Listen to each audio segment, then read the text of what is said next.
Hi guys, welcome back. Today I'll talk about the 1909 Cherry Mine disaster. In 1905, the St. Paul Mine Company began mining coal in Cherry, Illinois.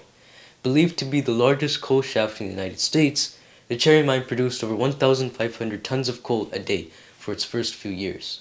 In addition to being profitable, the mine was also considered to be among the most safe and modern mines, in terms of construction and equipment operating in the country. To demonstrate their prestige, St. Paul Mine Company outfitted the entire mine with electric lights and even declared it fireproof. On Saturday, November 13th, 1909, while 480 workers toiled in a mine, a cart carrying hay to feed the 60 or 70 mules that pulled the underground coal cars caught fire.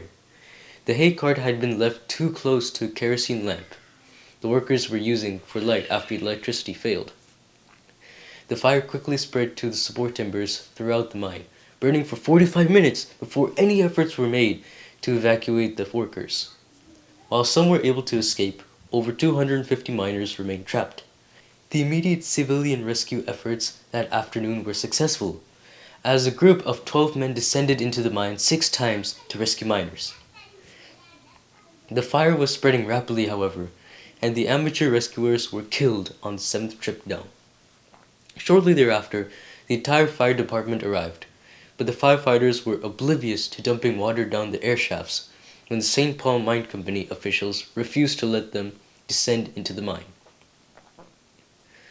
Rescue attempts did not begin again until the next day, when Professor R.Y. Williams, a mining engineer with the U.S. Geological Survey, arrived from Urbana, where he was stationed. Williams brought rescue apparatus with him from the State Mine Experiment and the Mine Life Saving Station, including newly developed oxygen helmets and tanks. Over the next week, Williams made numerous trips into the mine while directing the rescue and firefighting efforts. Late on Sunday, November 14th, Williams appealed to the State Fire Service Committee for fire suppression chemicals, additional hose, and more firefighting apparatus.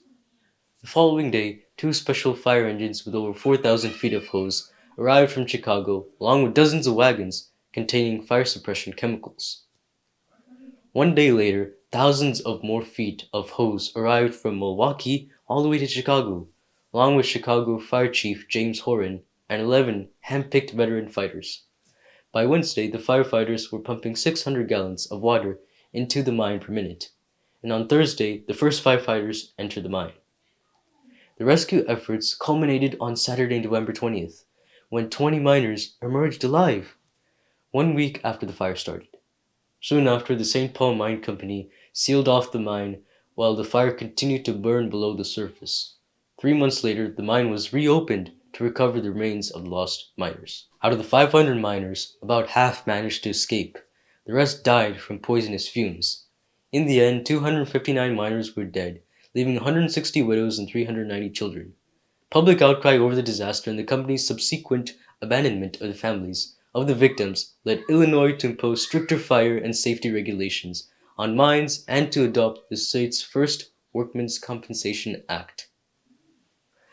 This tragic incident may have been forgotten, but it reminds us that the people have lives too, and we should do whatever it takes to save every single one of them, no matter the consequences. That is all for this video. I will see you in the next one.